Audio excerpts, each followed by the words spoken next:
whenever you get given a complicated problem, try to play around with the scenario that you're in, just so that you get a sense of what's going on. Use your imagination. Play around just so that you get a sense of what's going on. So now let's just play around so we can understand the situation here. So imagine we are Barnard here. If we were to receive, let's say, an 18 here. So imagine we're Barnard here. If we were to receive 18, well, there's no other 18 around, so we would immediately know Wendy's birthday. So let's imagine we're Barnard. Let's say we were given 14. Well, 14, it could be July the 14th, it could be August the 14th. We are still at a loss. Okay, let's still play around just so that we get a sense of what's going on.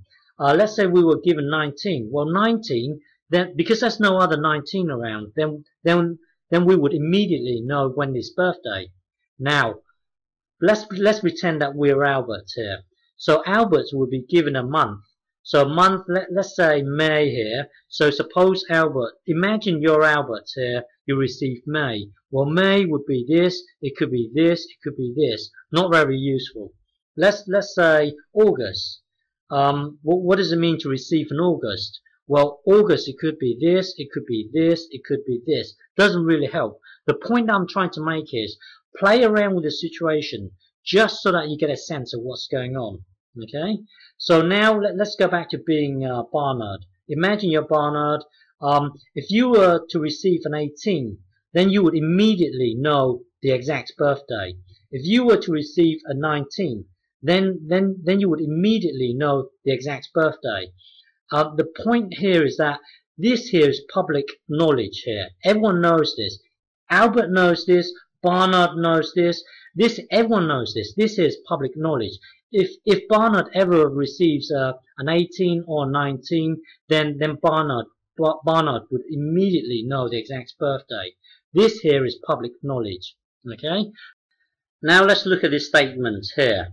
In order for Albert to be able to say that he's 100% sure that Barnard does not know Cheryl's exact birthday, well, Albert must know something in order to be able to make the statement that he's 100% sure that Barnard does not know.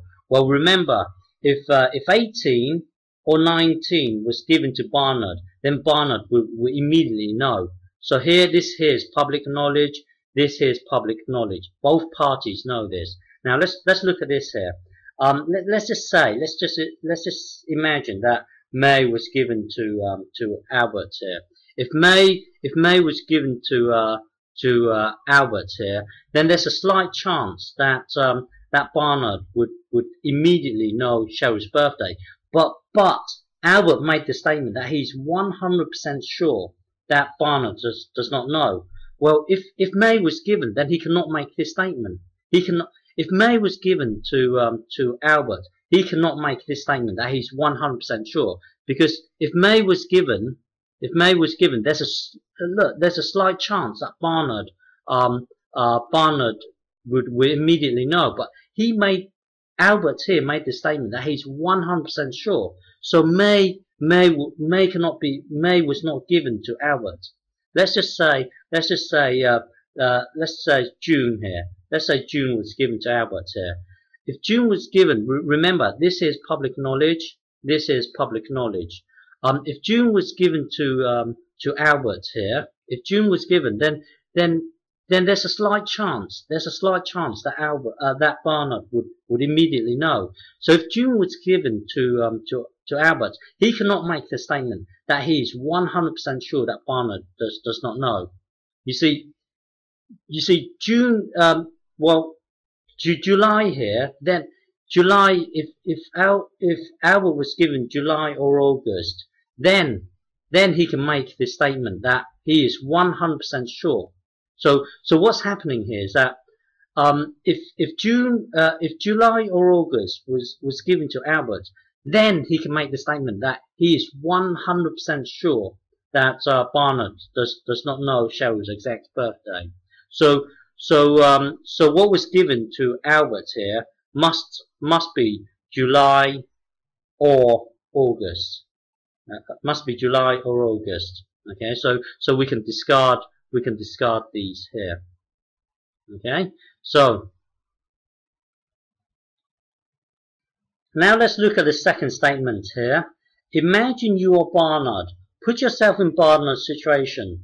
If Albert were to say to you, I am 100% sure that you do not know Cheryl's precise birthday, then you being Barnard, should realize that, well, Albert must know something in order for him to be able to make the 100% statement. So you being Barnard should realize that, well, what was given to Albert must be July or August. So you can narrow this down to these 5 dates here. Okay. So now let's see. So you've narrowed it down to these 5 dates here. So you could be given you could be given a 14, a 15, a 16, or a 17. Let's just say you were given a 14. Let's just say that. Let's just say you were given a 14.